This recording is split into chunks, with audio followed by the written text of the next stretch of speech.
यह जन्म कुंडली 15 जुलाई 1997 6:15 शाम के भोपाल मध्य प्रदेश का इनका जन्म है। लग्न कुंडली को अगर देखते हैं तो धनु लग्न की कुंडली है। सप्तम भाव में सूर्य महाराज बैठे हुए हैं। इनका विवाह 20 मई 2023 को हुआ है। तो हम जानते हैं कि किस प्रकार से इनका विवाह किस दशा में और किस गोचर में हुआ है। वर्तमान महादशा बुध महाराज की, बुधदेव की चल रही है। बुधदेव को अगर हम देखें तो अष्टम भाव में शुक्रदेव के साथ में बैठे हुए हैं। सप्तम भाव के स्वामी बन कर के शुक्र के साथ में बैठे हुए हैं। बुध की महादशा चल रही है और बुध की महादशा ने विवाह करवाया। क्यों करवाया इसके विषय में देखते हैं। तो बुध सप्तम भाव के स्वामी होकर के अष्टम भाव में बैठे हुए हैं। वहीं पे अगर हम नवमांस कुंडली में नज़र डालें तो बुधदेव लग्न के स्वामी बनकर के चतुर्थ भाव में राहु के साथ में बैठे हुए हैं।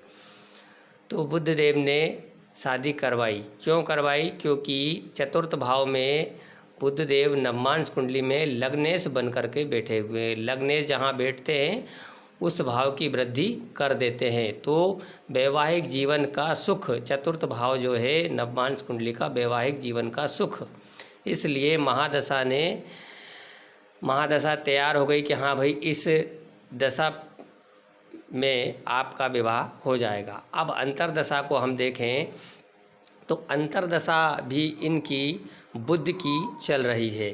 तो बुध की अंतरदशा चल रही है। बुध की महादशा है चतुर्थ भाव में नवमांस कुंडली में, और सप्तम भाव नवमांस कुंडली का खाली है जो कि बृहस्पति देव की राशि है और धनु राशि बृहस्पति देव की है। प्रिंसिपल कहता है कि एक राशि में कोई ग्रह बैठा है और दूसरी राशि खाली है तो वहाँ ग्रह दूसरी राशि का भी फल देता है। तो बुधदेव ने इसमें शादी के अच्छे प्रॉमिस बताएं। अब हम प्रत्यांतर दशा को देखते हैं। तो वर्तमान में प्रत्यांतर दशा शनिदेव की रही। तो शनिदेव को हम देखें तो नवमांस कुंडली में शनिदेव छठे भाव में शुक्र के साथ में बैठे हुए हैं। लेकिन हम देखें कि गुरुदेव की 7वीं दृष्टि शनिदेव पर पड़ रही है, जो कि 12वें हाउस में 12वें घर में शुक्रदेव गुरुदेव बैठे हुए हैं और उन्होंने दृष्टि डाली हुई है।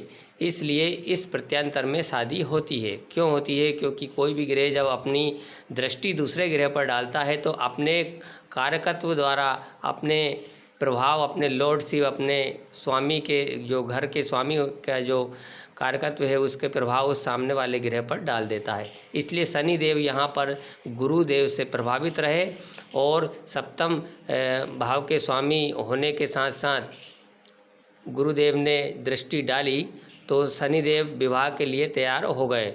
और पंचम भाव के स्वामी भी शनिदेव यहाँ पर बन जाते हैं और शुक्र के साथ में बैठे हुए शुक्र दूसरे भाव के स्वामी और 9th भाव के स्वामी होने के साथ साथ शनिदेव के साथ बैठे और शनि के प्रत्यांतर के कारण, शनि के प्रत्यांतर होने से शुक्रदेव भाग्येश साथ बैठे हुए हैं। इसलिए इस प्रत्यांतर में शादी होती है। अब हम वर्ष कुंडली पर नज़र मार लेते हैं एक बार ज़रा। वर्ष कुंडली इनकी क्या कहती है? वर्ष कुंडली में शनिदेव कहाँ बैठे हैं? अष्टम भाव में बैठे हुए हैं, चंद्रमा के साथ बैठे हुए हैं। और शनिदेव किसके नक्षत्र में हैं? तो शनिदेव बुध के नक्षत्र में और गुरु इनके उप नक्षत्र स्वामी बने हुए हैं। तो वर्ष कुंडली में शनि अष्टम भाव का स्वामी और 9th भाव के स्वामी होने से अचानक भाग्योदय की संभावना बन जाती है और इनके विवाह हो जाता है। क्योंकि गुरु यहाँ पर उप नक्षत्र स्वामी शनि जो है, शनि के उप नक्षत्र स्वामी बृहस्पति देव बन जाते हैं, जो कि गुरुदेव को हम देखें वर्ष कुंडली में तो 10वें भाव में बैठे हुए हैं और उनकी जो राशि है सप्तम भाव की वो खाली है। तो शनिदेव ने सप्तम भाव के रिजल्ट दिए और जातक का अचानक से विवाह हो जाता है। तो इसी प्रकार से आप अपनी लग्न कुंडली, अपनी जन्म कुंडली में इस प्रिंसिपल को लगा सकते हैं और अपने विवाह का समय ज्ञात कर सकते हैं। आने वाले वीडियो में हम आपको और अच्छे से इसकी जानकारी प्रदान करेंगे। ज़्यादा से ज़्यादा हमारे वीडियो को शेयर करें, बेल आइकन बटन को दबाएं और गोचर पे भी आप निगाह देख सकते हैं कि गोचर में क्या स्थिति बनी हुई है। सप्तम भाव में शुक्रदेव बैठे हुए हैं और बुध देव को देखें तो पंचम भाव में बैठे हुए हैं, जो कि एक अच्छे योग बना करके विवाह का इस जन्म कुंडली में जिस कारण से इनकी शादी होती है। आप भी अपनी जन्म कुंडली का अवलोकन कर सकते हैं, घर बैठे स्वयं अपनी कुंडली को देख सकते हैं, सीख सकते हैं। जय माता की। मित्रों, आपका दिन शुभ रहे।